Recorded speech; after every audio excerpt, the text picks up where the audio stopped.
Silver, bueno, con lo que no estoy de acuerdo es con la presencia de cerca de 6.500 efectivos soviéticos y cubanos en Nicaragua. No estoy de acuerdo con la presencia de 24 helicópteros artillados proporcionados por los rusos o de 150 tanques de combate de cerca de 1.200 camiones y 300. Lido, de acuerdo, pero ¿de dónde procede la idea de que eso suponga una amenaza para nuestra seguridad nacional? Silver, bueno, no es una amenaza de momento, pero tampoco Hitler era una amenaza para la seguridad cuando suspendió todas las libertades de los alemanes el 28 de febrero de 1933, ni era una amenaza seria en 1936, cuando remilitarizó la, la Remania. Y cuando los aliados se dieron cuenta de que era efectivamente una amenaza, entonces derrotarlo nos costó 6 años y decenas de millones de vidas. Ahora en este momento podemos acabar con la dictadura sandinista en Centroamérica sin utilizar una sola vida de nuestro país.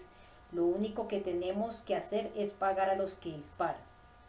Ahí abajo ahí abajo han roto el fuego. No tenemos por qué apagar ese fuego.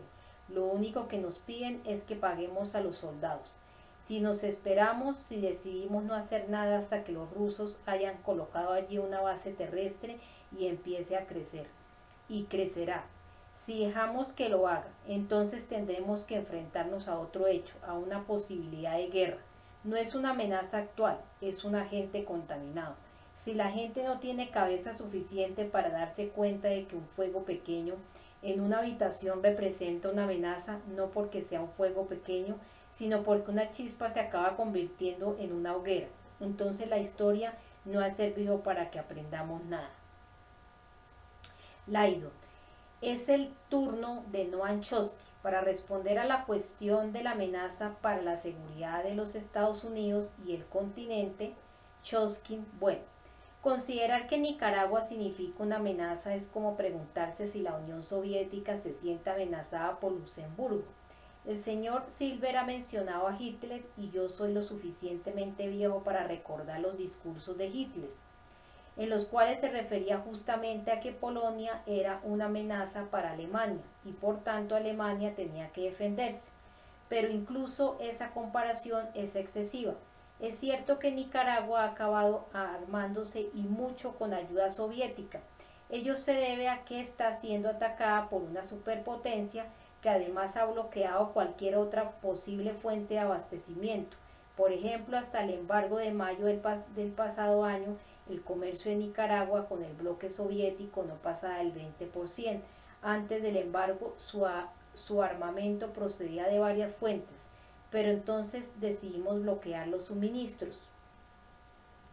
A medida que hemos intensificado la guerra, haciéndolo justo lo que esperaba el gobierno de los Estados Unidos, gastar los fondos de las reformas sociales que nos producen pánico y dedicarnos a la militarización del país. Y eso de que Nicaragua podría atacar a los, diré tan solo que los estados de Latinoamérica lo consideran una locura de histérico. Todos los países, todos los de contadora, los de los grupos de apoyo, que son todos los países relativamente democráticos de Latinoamérica, nos instan a que detengamos la guerra contra Nicaragua. Se dan perfecta cuenta de lo que pretende la guerra. Los obliga a convertirse en un estado militarizado y crea el peligro de otras guerras mayores en la región. Si de verdad queremos que se acerquen los tanques rusos, que se acerquen los tanques rusos de Nicaragua, y hay muy pocos, y que se marchen los instructores cubanos, lo que tenemos que hacer es muy sencillo y todos lo saben en el gobierno. Detengamos la guerra y volverán a hacer lo mismo que estaban haciendo antes de que los agrediéramos, es decir, instauran de nuevo las reformas más efectivas del continente que fueron muy elogiadas por el Banco Mundial, el Banco Interamericano de Desarrollo, organizaciones como OXFAM, quien las describió como unas reformas únicas en sus 66 años de experiencia de países en desarrollo. Laydon, se está acabando. Chomsky, las hemos retrasado y frenado con nuestro ataque. Laydon, se nos está acabando el tiempo, deberíamos proseguir. Quiero que opinen también sobre la cuestión de la democracia y de nuestra responsabilidad ayudar o no a la causa. Usted ha criticado a los sandinistas, señor Silver, pero ¿cree realmente que los contras son un vehículo para alcanzar la democracia? Silver, sin duda alguna ya es hora de que acabemos con esta especie de mito de que los nicaragüenses eran unos demócratas admirables hasta que nuestra oposición los arrojó en manos de la Unión Soviética.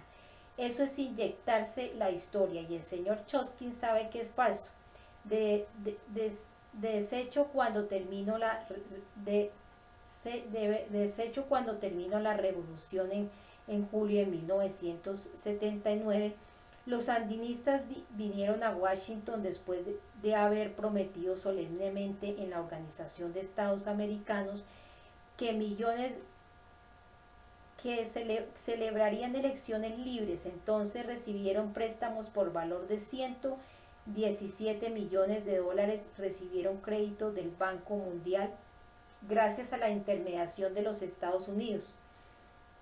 Se los recibió muy bien, se los trató muy bien y en septiembre del 93, al 75, entonces comenzaron con la represión. Así que la idea de que los hemos arrastrado en manos de los comunistas es totalmente falsa, es una invención. Laydon. Sin embargo, la pregunta era si cree que los contras son un vehículo hacia la democracia. Silver, por el momento dentro de Nicaragua, los contras no cuentan con un respaldo explícito del pueblo nicaragüense, por una razón muy simple. Los oponentes de Hitler tampoco tenían un respaldo explícito en Alemania. Después de que Hitler tomara el poder en un estado totalitario, la oposición no puede expresarse de forma efectiva. Tampoco en la Unión Soviética se escucha la voz de la oposición, se ven solo algunas muestras de desobediencia civil, pero en Nicaragua hay un liderazgo. Rovelo, Cruz, Chamorro, Calero son grandes personajes importantes de la democracia que se habían enfrentado a Somoza y muchos habían ido a la cárcel por ello, y los siguen miles de personas literalmente que se oponen a la dictadura sandinista. Intentar desdeñarlos, tachándolos de totalitarios o venir con todas esas tonterías de si han cometido no sé cuántas atrocidades, todo eso es un buen ejemplo de cómo se contradicen los adoctrinados. Se trata tan solo de un ejercicio sobre 1984 con el que el señor Chomsky se ha ganado ya una reputación mundial, pero es un disparate. Laydon, señor Chomsky, cuando se nos llama a acudir al rescate de la democracia y las fuerzas democráticas, ¿qué responde Chomsky? Nada me gustaría más que la idea de que los Estados Unidos invirtieran su política tradicional de oposición a las fuerzas democráticas de toda Centroamérica y que por fin se decidieran a respaldarlas. Volvamos por tanto a Nicaragua y al mundo real. Yo nunca he dicho que los sandinistas fueran demócratas, perfectos o como lo haya descrito usted. Me he limitado a citar al Banco Mundial, a OXFAM, a la Compañía de Jesús y a muchos otros que reconocen que lo único que estaba haciendo Nicaragua era utilizar sus escasos recursos a beneficio de la mayoría pobre del país. Esa es la razón de que se dispararan los indicadores de salud, de que se disparara la alfabetización. Esa es la razón de que la reforma agraria fuera un éxito y es el único país de la región. Esa es la razón también de que mejorara la agricultura de subsistencia y creciera el consumo de carne. Por esa razón les agradecimos, no tenía nada que ver con la democracia. Por esa razón les agredimos, no tenía nada más que ver la democracia. Bien, tampoco he dicho que Cruz y Rovelo hayan cometido esas carnicerías. De hecho, tanto Cruz como Rovelo están en Washington y no hacen absolutamente nada. Son simples testaferros que nos hemos inventado. Lo que sí los que sí cometen las atrocidades son los soldados de la contra, dirigidos por la Guardia Nacional y de todos los personajes que ha mencionado usted. Hay uno que sí está implicado, Adolfo Calero, un empresario de la ultraderecha que representa a los sectores económicos más intolerantes y extremistas. Así que si tuviéramos el más mínimo interés por la democracia, pero no es así, eso no es lo que mueve nuestra política internacional.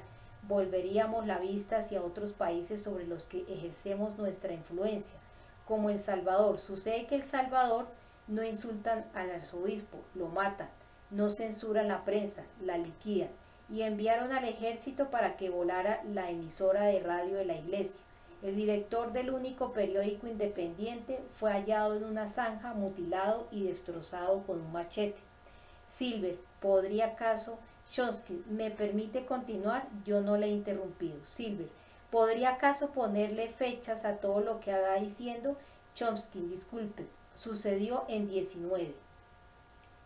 Silver, o lo único que pretende es aparecer en televisión y mentir compulsivamente. Chomsky, le hablo de 198. Silver, es usted un mentiroso compulsivo. Chomsky, ¿lo que le he contado sucedió o no? Silver, nada de lo que ha contado sucedió de verdad en el contexto que usted pretende sugerir. Chomsky, ¿de verdad? Silver, y cuando usted pretende que Cruz no es más que un testaferro y que no hace nada, está dejando de un lado que Arturo Cruz fue embajador de los sandinistas en los Estados Unidos. Chomsky, exacto, y siempre. Silver, y era el banquero principal de los sandinistas. Chomsky, ahí voy a parar en los Estados Unidos. Silver, hasta que rompió con ellos cuando se dio cuenta de que eran absolutamente totalitarios. Es usted un timador, señor mío, y ya es hora de que se entere todo el mundo. Chomsky, bueno, está claro que pretende apartarme del tema. Silver, nada de eso. Lo que pasa es que estamos hartos de su basura. Chomsky, discúlpeme, Arturo Cruz, como ya he dicho, vino a los Estados Unidos y se le hizo. Silver, ¿y por qué vino a los Estados Unidos? Chomsky, vino aquí y desertó una vez aquí. Entonces lo volvieron a llevar a Nicaragua como si fuera un líder político, porque la oposición, que está integrada por el sector de los negocios, no tiene ningún candidato creíble. No participó en las elecciones, aunque podía haberse presentado, porque Silver, porque no pudo, estaba en la miseria. Chomsky, ¿me permite continuar? Silver, no, porque está mintiendo otra vez. Laydon, lo siento, tengo que cortarles a los dos. Chomsky, yo todavía no he podido decir nada. Silver, y las turbas, las milicias callejeras prosandinistas fueron las que impidieron a Cruz participar en las elecciones. Chomsky, esa es otra mentira, pero sigamos con Laydon. Lo lamento, pero no va a ser posible. Me temo que se nos ha acabado el tiempo. Se lo han puesto difícil al presidente Reagan. El próximo domingo les damos las gracias a los dos, John Silver y Noam Chomsky. Chomsky, bien, gracias a ustedes. Apéndice. La caída del dictador nicaragüense Somoza en 1979 hizo temer a Washington que también fuese derrocado el brutal dictador de El Salvador, con lo que los Estados Unidos perderían el control del país. El segundo y aún más amenazador suceso de la década de los 60 fue el auge de las organizaciones populares, grupos de estudios de la Biblia que se convirtieron bajo la protección de la Iglesia en grupos autónomos, organizaciones campesinas, sindicatos y similares. Existía la espantosa posibilidad de que El Salvador se encaminara hacia una democracia significativa que permitiera una participación popular real en el proceso político.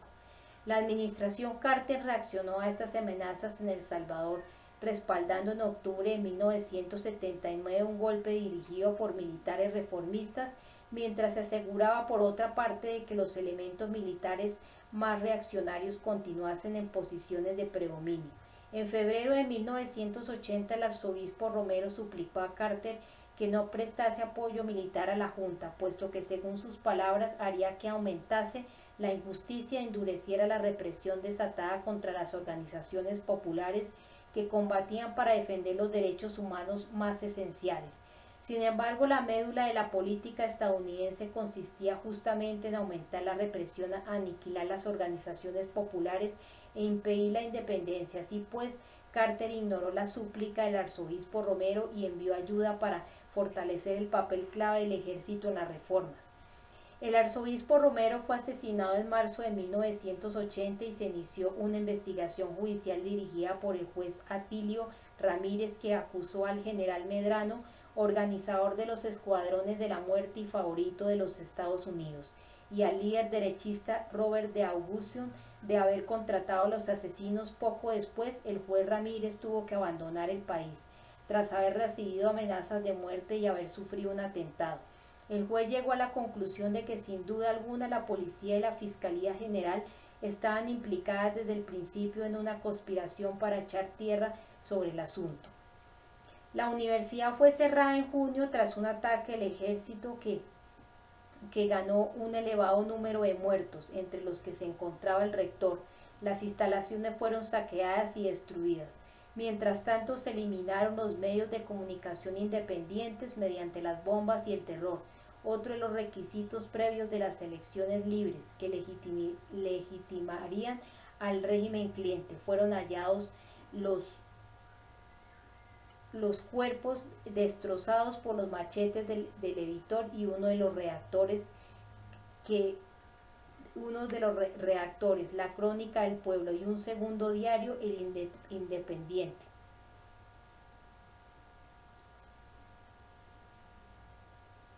El 26 de octubre de 1980, el arzobispo Rivera y Damas, sucesor del arzobispo Romero, condenó a las Fuerzas Armadas por su guerra de exterminio y genocidio contra la indefensa población civil. Una semana más tarde, Duarte, en el acto de su investidura como presidente civil de la Junta, alabó a las Fuerzas Armadas con los valientes servicios que prestaban mano a mano con el pueblo en contra de los subversivos.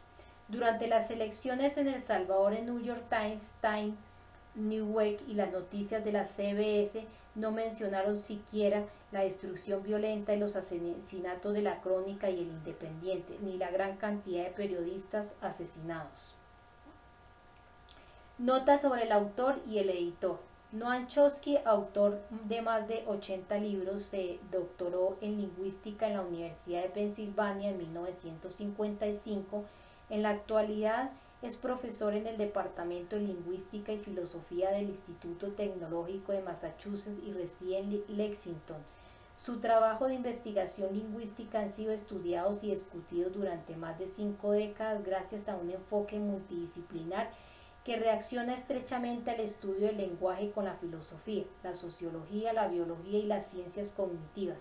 Destacan aspectos de la teoría de la sintaxis, 1965, Aguilar, 1976, lingüística cartesiana, 1966, Gredos, 1984, y lenguaje y el entendimiento, 1972, Seix Barral, 1984, y el conocimiento del lenguaje, 1985, Alianza, 1989. Sus estudios paralelos sobre historia de las ideas y política internacional han resultado igualmente influyentes y han sido traducidos a numerosas lenguas.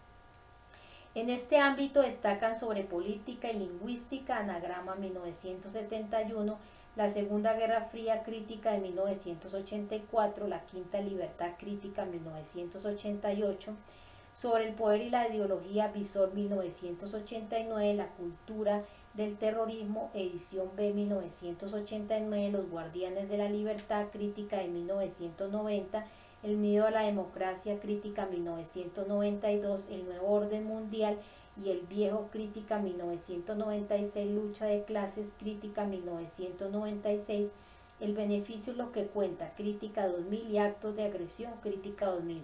Donaldo Macedos, profesor de inglés y Distinguished Professor de Education y Artes Liberales en la Universidad de Massachusetts, Boston, ha publicado numerosos estudios en los campos de las lenguas criollas, la alfabetización crítica, el bilingüismo y la multiculturalidad. Entre sus publicaciones se incluyen Alfabetización, lectura de las palabras, y lectura de la realidad con Paulo Freire y Paidós, 1989, Literacies of Power, What Americans and Now Allowed to Know, 1994, Ideology Matters con Paulo Freire, 2000.